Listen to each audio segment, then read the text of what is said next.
Hey everybody, welcome to Jets Post-Game Overtime, an exclusive live stream on SNY.TV. Our guys will hand out their full report cards from the game and much more. Jonas Schwartz happy to be alongside Ray Lucas, the coach Mike Westhoff, Chad Cascadden. Jets, of course, getting the overtime win 23-17. Let's start with the offense. Ray, what are you giving the offense? I gave him the middle of the road kind of thing. I didn't think the offensive line played that fairly well. Bryce Petty, again, too many sacks given up, but Bilal Powell was sensational. I went with a C. I would have gave Bilal Powell an A+, to be totally honest with you. But because of all the sacks and because of all the decision-making throwing interceptions, I had to drop my grade to just the middle of the road. Mike? I give him a B, and only really because of Bilal Powell, what he did. And I raised the whole outfit because of that, the whole grade. I saw a little bit of versatility, not what I hoped to see. I liked what I saw of Bryce Petty, not completely, of course, but I saw some positive things. So I gave them a little bit of a higher grade. Not much, but a little bit. Chad?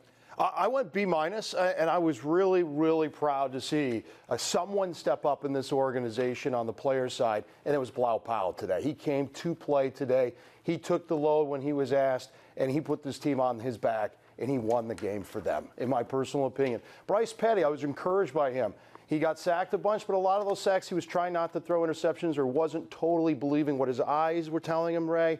Yes. And at the end of the day, the offensive line did not play well, but they did get a win, so B-. Did we see anything different from Bryce Petty in this game than we saw in the Rams game when he made that his first start of the year? I think we're seeing kind of the similar stuff, except for the fact that he's still not recognizing defense. He's still not trusting his eyes. Just for the mere fact, when you're an offensive lineman, you're supposed to hold for about 4 seconds. And 4 seconds is a lot of time in the NFL right now. So I would say he's back there not confident of what he sees, and he's waiting a little bit too long. And then you see him with that pump fake. That tells you right there, when he's pumping the football, he's not comfortable yet at throwing the ball when his receivers are breaking into their route. So, again, when you look at Bryce Petty, it's a mixed bag. But it's going to get better. And, you know, like I said, the next game, when I watch him, I'll be very critical of him next week. I got a little bit excited about his running ability today. Yeah. Saw him in the two-point conversion. I liked what he did, and I'm hoping that they implement that more. I also want to see them get him out of the pocket a little bit, because I'm not talking about just throwing on the run. Just a little bit of a sprint, bootleg, waggle, those things. So a little bit more diversity with him. He took a big shot on the sidelines. Yes, I'm not sure if people appreciate how hard that shot was. That was a penalty, by the way. And it was a penalty. It should have been called a penalty. Ridiculous. Did throw the flag. Then they picked it up. Came back out. He shrugged it off. And you know what he also did? They put the blitz on him today. They had a number of times where they had blitz package after this guy, and he didn't panic. I like that. He took it. He saw. He knew where he needed to go. Didn't always complete it, but you could see he wasn't panicking. He was calm in the pocket. I think there's room for growth there for him. I like it. Wesley Johnson certainly worked closely with him today. He is with our Janae Coakley out at Levi Stadium. Wesley, talk about the play of Bryce today and how he commanded the huddle. It was great. He did a great job. You know, we started off a little shaky at first. We settled down. We communicated great, and the game flowed well. Second half, when Bilal Powell gets going, what does it say about Bilal Powell?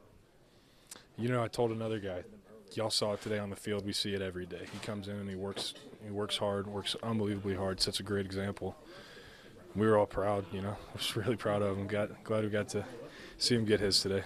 When Bryce throws that quick interception to start the game, how do you make sure as a center and as the O-line to make sure his confidence level stays the way it needs to be? We don't have to worry about Bryce. He's always positive. So, yeah, I'd pat him on the head, but he didn't really need it. He was fine. You guys are down by 14 points, but came back, battled back to win this game. What does it say about your team? We stuck together and we just kept fighting. And, you know, I think that'll end up paying off later in the future. Paid off today.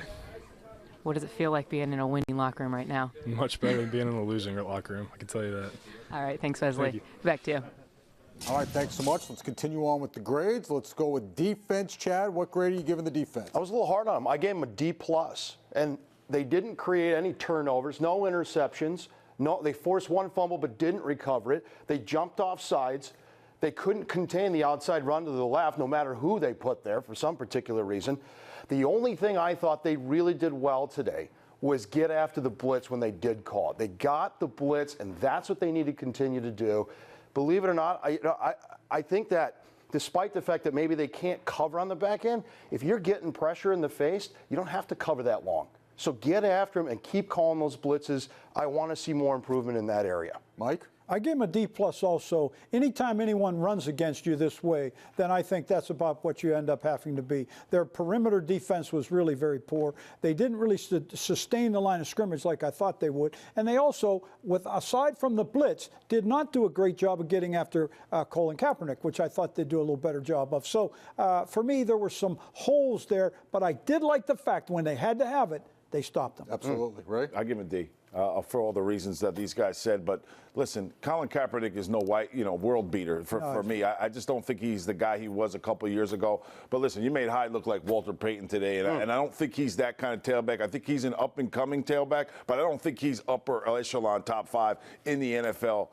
They couldn't stop the run, and a lot of times they were getting manhandled up front, which I thought I would never say about this defensive front seven. So I give him a flat-out D. Well, that's a good question, right? I mean, that's a good point. How do we figure out how this happened to a defensive line that's got the talent of Leonard Williams, Sheldon Richardson, Muhammad Wilkerson? Coach, how did this defensive line get pushed around this way? Well, I think we'll go back weeks and weeks ago. I don't think they've got them lined up in the right spots. You say it however you want. I don't believe it. I don't like the way that they're playing in those different locations. I think this is a pure four-man line front. Put them in that spot. Let them play. I don't like them moving all over the place. I think it really works against them. And Darren Lee is struggling with this because he is not a 3-4 will linebacker. When you're a 3-4 will linebacker, those guards are open and they're not covered. They come right out and block you. In a 4-3, they're slightly covered or they have to chip block in order to get to the linebacker. And that would give Darren Lee time to find those gaps and make those run-throughs.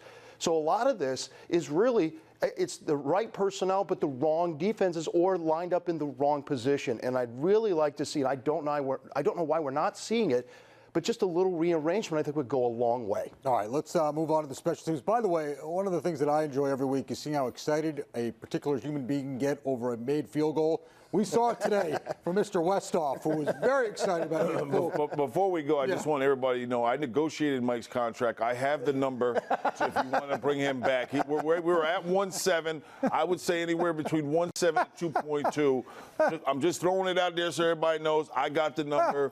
Holler at me. With that being said, thanks. What Thanks grade, a lot, Mr. Ray. Westhoff, do you give Thanks the special a lot, team? Ray. I gave them a B-. There were some good things. You have to give Nick full credit. Nick made the kicks he had to make.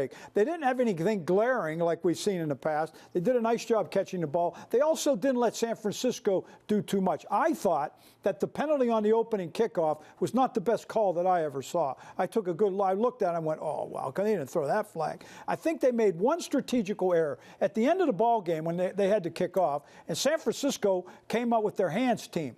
The Jets then should have kicked the ball with a shorter kick, try to land it inside the 10, because they had nobody to block. They could have kept them. Don't kick the touchback. Be a little more strategic. But overall, there were some good things there. What'd I say? 1.7. Yeah, it's now after that at 2.5. So somebody better do something pretty quick. This is an agent right here. Somebody better start moving in the right direction. Similar, I gave him a B. Just Nick hit his kicks. Punter did an okay job. Nothing really glares, and they didn't give up any long yardage. And I saw really good effort out there. So really, it's a B. Ray Lucas Esquire. Yeah, B. I gave him a B. Nick Folk made the kick. I thought the penalty two coach was a little bit. Yeah, I don't know. I mean, come on. Ticky-tacky. But again, solid effort. I mean, they didn't lose the game for them. Everything was the way it should be. All right, let's get to coaching. Mike, what grade you giving the coaching staff? I give them a B-. I thought some good, solid things. They made a little bit of an adjustment, although I don't think there was any great adjustments that they made at halftime. I really don't believe they did. They just played a little harder and a little bit smarter. I'm still disappointed in some of the things that they're doing on defense strategically. I like the fact that I saw some things when they got Bilal Powell in the ball game and how the different ways that he ran the football, that I was impressed. And also Todd didn't give up the ship. He's kept them together. Everybody else. If I hear one more thing coming from New York about that they want Colin Kaepernick to be our quarterback, I'm going to scream. No. So I hope this solves that problem. I want to take care of that. Todd Bowles kept this football team together a little bit, deserves some credit. Right. I gave him a C. I did not like it. And I know the Jets won and stuff like that, but at the end of the game, running the football. Good point. You're 3 and what? You're 4-9. They're 4-9. You're 3-9 at the time, and you're going to take a knee at the end of the game without trying to advance the ball down the end. To me, I didn't like it at all. I think Chad Cascadden should be more aggressive at the end of the game, and then the usual stuff. I thought it was subpar. Mike, I agree with you. I don't think there was too many adjustments made. I think that guys got in a better position to make plays in the second half, and on top of the fact, Chad Cascadden didn't have to call anything except 29's number. Yeah, that's it. Period. End of story for me. I think it's middle of the pack C. Chad. Yeah, I'm a B-. I had this way down at halftime. I thought this was going to be another disaster. But give them credit. They rebounded, they rallied, they called the right number for the right play, and they started getting back that yardage and those points, fought back. There's something to that. That's coaching. And they finally got this offense moving forward and optimistically. I'm optimistic about Bryce Petty. I think he's a good player. I'm not saying he's a great player. I'm not anointing him. I just think they're moving in the right direction. Defense, I'm still struggling watching this because I know they can be better, and they're not. So at the end, I'm going to give it a B-, but I think there's a lot more room for improvement. And last but not least, too, with Todd Bowles. Last week I said, it's on coaching, and that kind of play can get you fired. But the fact that they were down 14 points in the first quarter, where a lot of you guys watching our show right now turn the TV off, you got to give Todd Bowles credit for keeping this group together, and they came back and won again, against the San Francisco 49ers. I don't really care. It's still a W for the New York Jets, and they really were in dire need of one. They will try again for another W Saturday night. The Dolphins come to town. Let's turn to our South Florida correspondent, Mr. Westhoff here. What are you expecting out of the Dolphins? They've really improved because they started running the football. Their offensive line got better, and the quarterback has been playing pretty well. They've won some big games, but now they got banged up today. They won the football game, but they lost the quarterback. So they don't scare me. They really don't. And the last time the Jets played them, I thought the Jets should have beaten them.